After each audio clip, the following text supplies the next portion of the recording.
If you want to feel more calm, confident, and connected in your life, the Love Your Real Life membership is for you. Members love the simple daily challenges that help create small, consistent actions that lead to the change that they want. And then the live sessions that are throughout the month that leave them feeling grounded, relaxed, and supported. There's a link in the show notes to join. I would love to see you inside of this membership. Welcome to the Love Your Real Life podcast. I'm Faith Lauterbach, and this is a space to help you heal, rebuild, and create a life you truly love, even if it looks different than you imagined. Each week, I'll be sharing tools, encouragement, and real conversations about what it means to move forward after betrayal, heartbreak, or simply life not going as planned. I am honored to walk alongside you and help you love your real life.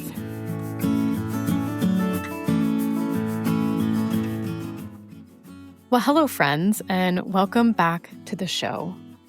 Last week's episode, we talked about why most routines don't stick and how to change that. This week, we're going to take it a little deeper, and that's going to involve what we need to remove. Okay, so it's season 2, episode 16, when it's time to stop what no longer aligns.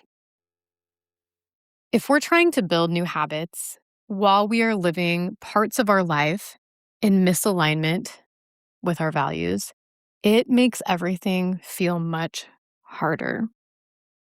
No matter how many systems you set up or new habits you bring in, if you are living outside of your values, it affects your whole life. So we're going to talk about how, first of all, to know if this is happening and then what to do about it. It can be that you're not fully aware that this is even what's going on. So let's start with some framework to help guide you through this process. The first step is to be aware of yourself and what you're feeling and what you're thinking. So it can be really easy to avoid looking at ourselves, really looking at ourselves. But doing so is such a necessary part of creating a life that you love. So even though it can be uncomfortable, it's worth it.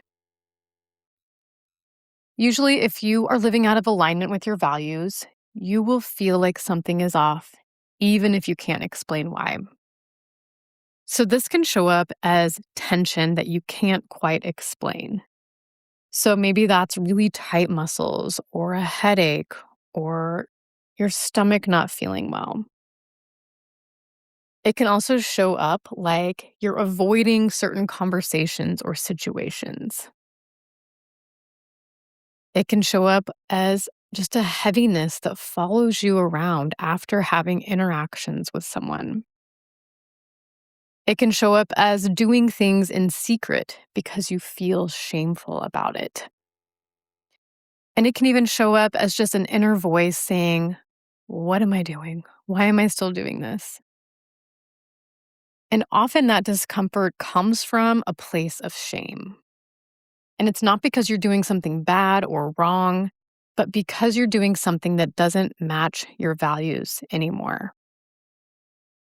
Shame really thrives in this environment. And shame has a way of convincing us that stopping is going to mean admitting failure, or maybe disappointing others, or maybe it's facing changes we're not ready for. Or maybe it's just acknowledging that we have outgrown something, a person, an experience, or a way of being that has been happening for a long time. And so shame has a way of telling us we don't want to do these things. That this discomfort we're feeling is easier than the discomfort of changing. So instead, we stay. We keep doing the things that we know we don't want to do, that we know are out of alignment, that we know are not going to give us what we want out of life. We keep doing the things that don't fit, thinking, I'm going to deal with this later. But then later never really comes because there's not a perfect time ever. to deal with this kind of thing. So let's talk a little bit about what this can look like in real life. Let's go through some examples that may be happening. So it could look like saying yes to something when you actually want to say no. And you're agreeing with things that you don't want to do because you don't want to disappoint anyone. You don't want to be seen as difficult, or you feel guilty prioritizing yourself. But then afterward, you feel resentful or exhausted and maybe a little ashamed for feeling that way. So, this misalignment is about abandoning your own needs to keep the peace. Okay, the next one is staying busy to avoid feeling. So, this can look like you keep your schedule full because slowing down brings up uncomfortable emotions. Being busy feels safer than being still. Or maybe it's you just don't want to be alone. And afterwards, you feel exhausted, numb, emotionally distant, and just tired. I know for me, I experienced this, especially when I was going through a divorce. And so early on in the process, especially, I wasn't used to being without my kids. And so on nights that they were with their dad, and I would come home from work and I knew it was going to be an empty house, I often tried to keep myself so busy in a way that it was numbing so that I didn't have to feel. So they didn't have to have time alone to feel things I didn't want to feel. Another thing could be staying quiet instead of speaking your truth. So maybe you don't say what you really feel because you don't want conflict, but then that creates conflict inside yourself along with resentment. Or maybe you don't say what you really feel because you worry about being seen as too much. Afterward, when we do this, there's often just this kind of layer of resentment because really you've betrayed yourself in doing this and you're not being honest. And so there is this misalignment that is felt throughout your whole being when you don't speak your truth. Another thing might be over explaining to justify your choices. I know I have done this many, many times when I decided that I'm going to speak my truth or I'm going to make a decision that I know is going to disappoint somebody else, but I know it's the best option.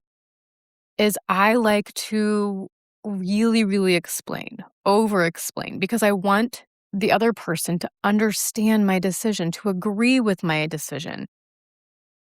You know, maybe there's that fear of being judged and then looking like you're difficult or like you're mean or selfish or something like that.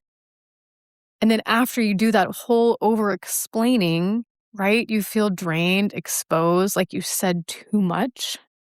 And that doesn't feel good either. Again, there's that misalignment when that happens because it's like we're seeking permission to live our life the way we know it should be lived. Another one can be staying in relationships that no longer feel right. So you might stay in certain relationships because you don't want to hurt anyone. Or maybe you feel like it's your job for other people to be happy. Or maybe it feels like you want to maintain connection, even though you know that it's not good for you. Or maybe you're questioning your own reactions and you don't trust yourself enough to know what's right. But afterwards, when you have interaction with this person in this relationship, you feel unsettled or anxious or ashamed or guarded or just not right. This misalignment comes from not trusting your body's signals and ignoring your nervous system. Living out of alignment of your values affects all parts of your life, including your routines and your energy levels. So, this is where it connects back to why routines don't stick. When we aren't living within our values, doing everything else feels harder. Motivation can feel low. Consistency can feel impossible. Routines can feel forced. Self criticism increases. Self trust is impacted big time. Irritability is ramped up, and our energy levels are just drained. Because along with living outside of your values, there's a lot of ruminating of thoughts that happen. Because anytime we live outside of our values or behave outside of our values, our brain is going to be doing a lot of thinking and replaying events. So once you have brought awareness, you're noticing these things, the second step is going to be to name it. To name it. So it's saying out loud, something about this doesn't feel right anymore. Or I notice that I feel tense or nauseous every time this comes up. Maybe it's just this used to work for me, but it doesn't now. Noticing that feel really drained after this and not supported. Or maybe it's just I'm doing this out of obligation, not because I think it's right or that I want to. Naming doesn't require any kind of solution. It's really just awareness and clarity. And when we feel clear about something, it's much easier to take action. So, naming it doesn't necessarily mean you know what to do instead or what to do next. It just means that you are hearing your own self. You are saying, I hear you, I see you, and you're right. It helps you to build that trust back in yourself. It helps you to know that you have your own back. And then doing what's next is easier. So after naming it, the third step is to take action. And just like last episode where we started small, this too doesn't have to be dramatic. We don't have time machines and we can't go back and do something differently, no matter how much we might want to. Spending energy wishing that you could will not help you move forward. So the next time you have the opportunity, choose the action that's in your values.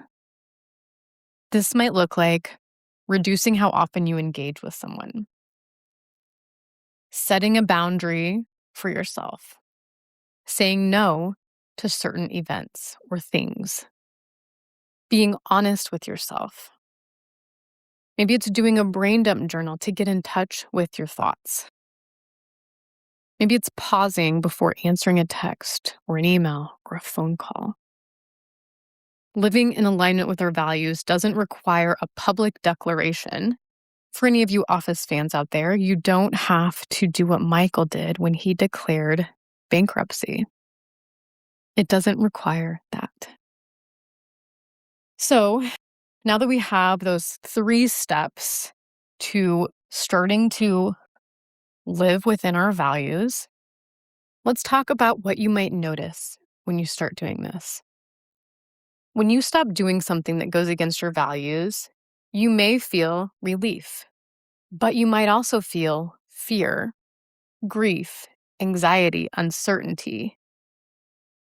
Maybe it's like a weight has been lifted off your shoulders, but then guilt because you feel that way. There's probably going to be a mixture of these things. It might feel awkward, but know that that's only because it's something new, not because you shouldn't be doing it. When these kinds of things come up, it's a great opportunity to grab a piece of paper and do that brain dump journal.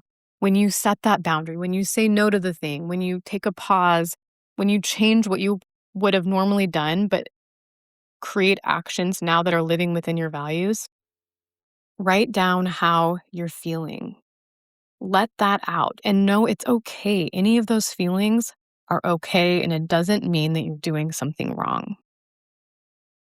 If you've listened to me before, you know that I am a journal lover. I journal every day. And so I really love creating some journal prompts that can be helpful in this practice. So here are three that might help you get started here. The first one is, where do I feel bad about something that I keep doing? Maybe listing out anything that comes to mind. For each one, asking yourself, what value of mine is being ignored here? And then the next question is, what would it look like to honor that value even a little? I promise you don't need to change everything all at once. Doing these small steps each time, you're going to gain more confidence in yourself, more trust in yourself, and it will make each time after even easier. So before we close, I just want to remind you, creating a life that you love isn't about being perfect. It's about being clear in your values, living in alignment with those values, and not allowing shame to be in the driver's seat. You are allowed to outgrow old patterns and people. You are allowed to change your mind, and you are allowed to stop doing things that no longer reflect who you are and who you want to be. And from that place, life starts feeling lighter. Thank you so much for joining me today and taking a listen. I would love to hear your thoughts on this episode or anything that you want to share. Take a peek in the show notes. You'll find any ways to connect with me outside of this podcast and any events I have coming up. All right, we will talk soon. Thank you so much for listening to the Love Your Real Life podcast. I hope that today's episode was just what you needed. Be sure to subscribe to the podcast so you never miss an episode. And if you're looking for more support, check out the show notes for how to connect. Remember, no matter what your story holds, you are worthy of living a life that you love. Talk to you soon.